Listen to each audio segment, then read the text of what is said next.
Hi, so this is the second lesson of the practical for your modular phone stand base. What you're making is this. So we're making the base for our modular phone stand in a plywood, and it's got wooden dowel here where we drill 2 holes through to join at the front.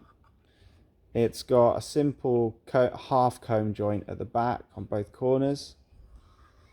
And we've got this slot and groove to place our phone stand in at a later date. And then it's got a 3 to 4 mil MDF base on the bottom. So we need to get ready to make that. So we've got my 3 pieces here. And you can see at the end of this one, I've actually drilled out that 8mm hole to show you what that looks like.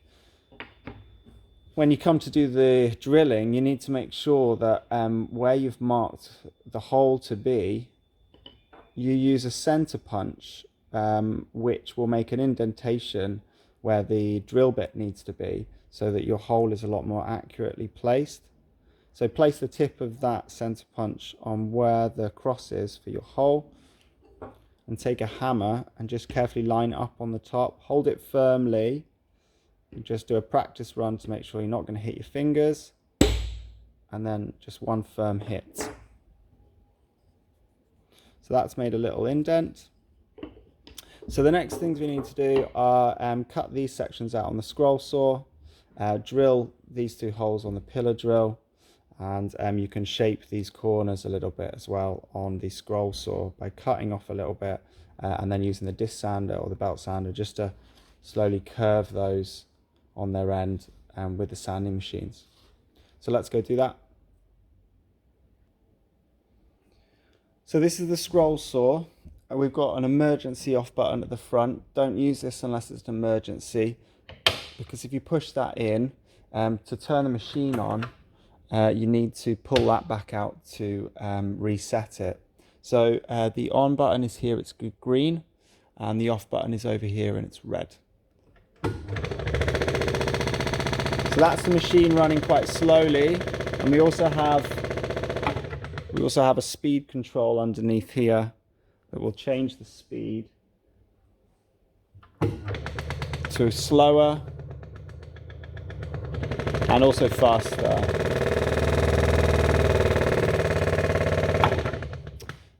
The pipe here, this pipe is to blow air, and that blows the dust away from the area where you're cutting. And this metal foot here, that holds your work down flat whilst you're cutting. So that's supposed to actually allow your work to slide underneath it. And then we've got a blade guard here to protect your fingers. So your fingers shouldn't really go past that area. And there's also another on-off button on the side of the machine that we don't use. So we try and use these red and green buttons on the top of the table.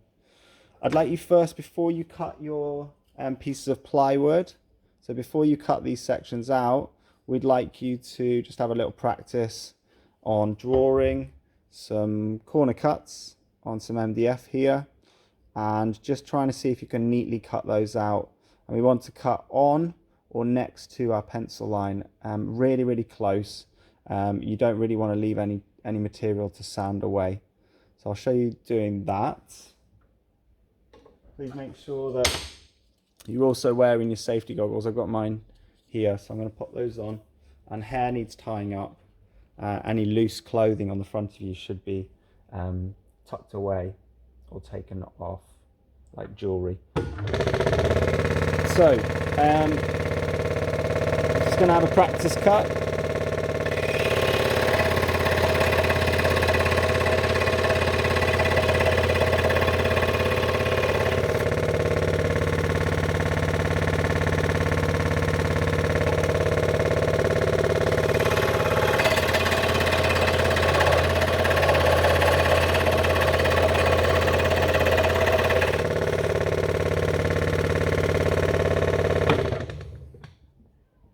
Okay, so you can see there, if I just find the other piece that's come off of it,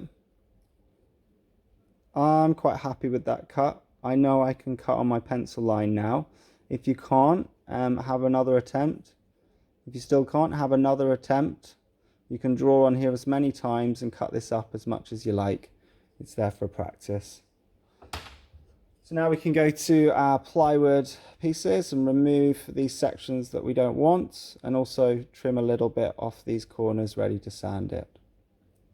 Remember, when we're cutting, the blade is on the front, the cutting edge is on the front of the blade, so we're always wanting just to push our work straight into it and then slightly adjust the direction just to make sure that we stay on our pencil line, because the blade can sometimes tend to want to veer off to one side. So we're trying to counteract that movement.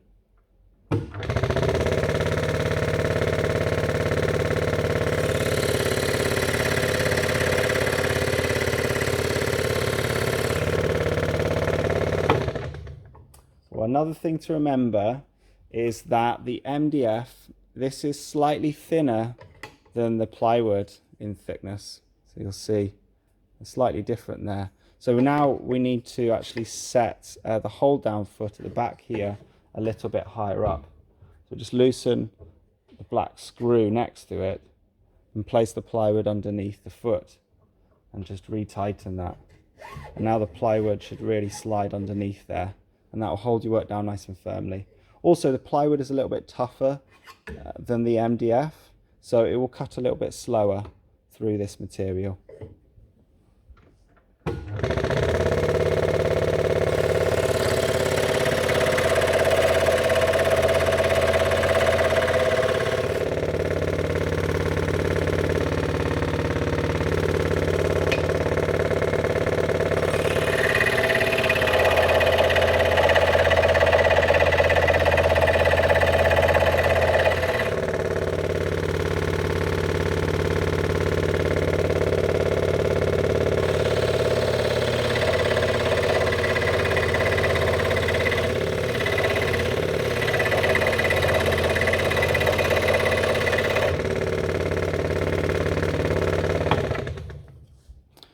Okay, so that's roughly what I want to see from most people, just nicking a corner off there, and we can sand this nice and curved and round, and then just neatly cutting that section out and not going over the pencil lines.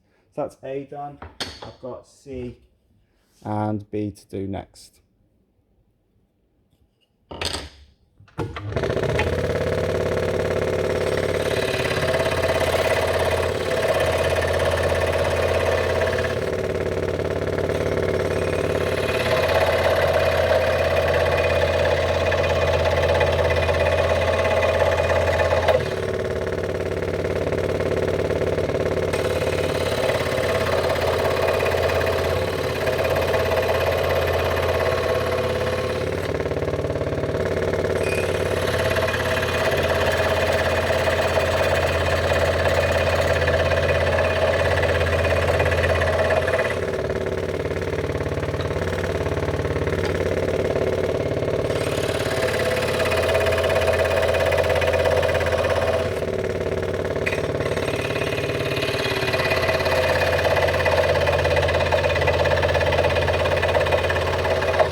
Okay, so we've cut A and B, and we've got C done as well. So next thing is the pillar drill. Okay, so this is the pillar drill, and we've got an on button here which is green, and we've got an off button here which is red, and this lever will rotate and lower and raise the drill bit. This is our drilling bed here, and when I set this up, I try and make sure that this has to be tightened so the bed doesn't move. And also we've set the depth of the drill so that it won't go into the table. So we have one of these. This is a sort of hand vise, and you're going to place your work in here when you're drilling it, and we tighten it by turning this bit. So when we come to drill these holes, so we're going to drill these holes out. When you come to do these, you want to make sure that the hole that you're drilling is positioned over the gap in the hand vise here. So you don't go into the side of it when you drill through and out the other side. It goes through this hole. So you just want to open this up till it's wide enough to fit the wood inside it. I'm going to get the piece that I want to drill here. So I'm going to drill that end. My hole's going to be here where we've made the center punch dent, and I can see that that's over the top of the space in the hand vise. So I can tighten that up. And you want to do this while it's flat on a surface. I'm doing it so you can see it nice and clearly in the film. So we tighten that up nice and firmly so it's not going to go anywhere. Now we want to place it on the drilling bed. And before we start, we want to raise and lower this lever to make sure that the drill bit is going to be just in the right place. There we go, that's in the right position. Next thing we could do is just make sure we've got a little bit of extra light, which can help. Okay, and then we do have a drilling guard that we should place down here. As long as you're wearing goggles, your eyes will be safe, but we need to make sure your body and your hands and your person are safe also. I'm just going to adjust the height of this so that it goes out of the way. There we go. Put that a little bit lower. Sometimes you knock the hand vise, so just make sure that you reposition. Check that's in the right place. Good. Okay, so when we turn it on, we're going to make sure that it's raised up. We don't want the drill to be touching the wood when we turn it on. Once we've turned it on, our left hand is going to hold on to this handle here, and our right hand is going to go onto this lever to lower the drill bit down. Okay, so I'm going to get you to a better position so you can see what I'm doing.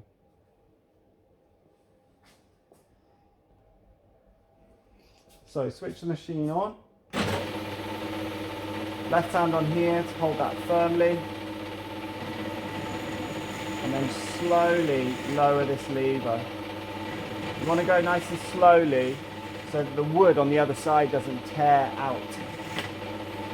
So there, I can feel that we're all the way through.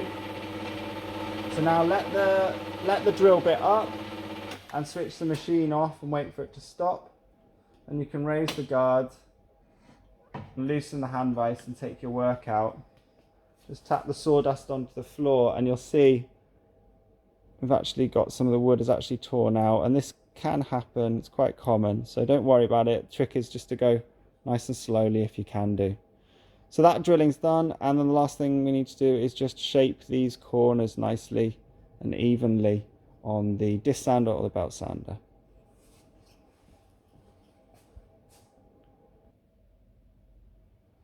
Okay, so this is the disc sander. I can't fit the whole thing into the screen, but you've got an on-off button here and an off button. So again, it's green for on, and red for stop, and you also have a red emergency stop button on the floor that you can push with your foot if you need to. So turning it on, switching it off. Now this is your sanding bed. This is where you push your work down flat. You shouldn't have your work off this surface if you're sanding. So you don't want to lift up your work. You want to keep it down nice and flat. When we're sanding, we want to move our work whilst we're doing this so that we don't get any sort of jagged edges. And we want to try and keep our pencil line, which we should be able to see. If we lose our pencil line, then we lost the reference of the shape that we're creating.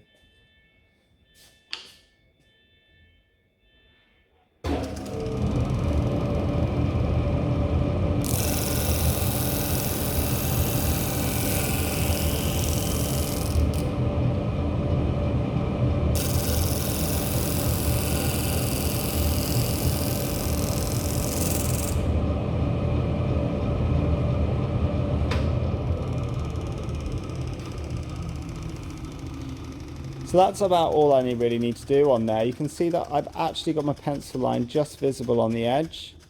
So that still tells me my shape is correct. I need to do the same on this piece as well. So A, we need to do it on the other side.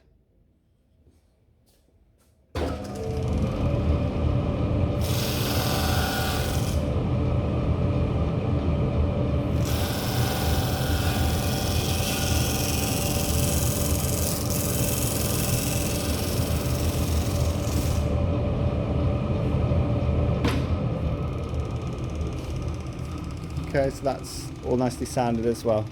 So now our three pieces should be ready to fit together.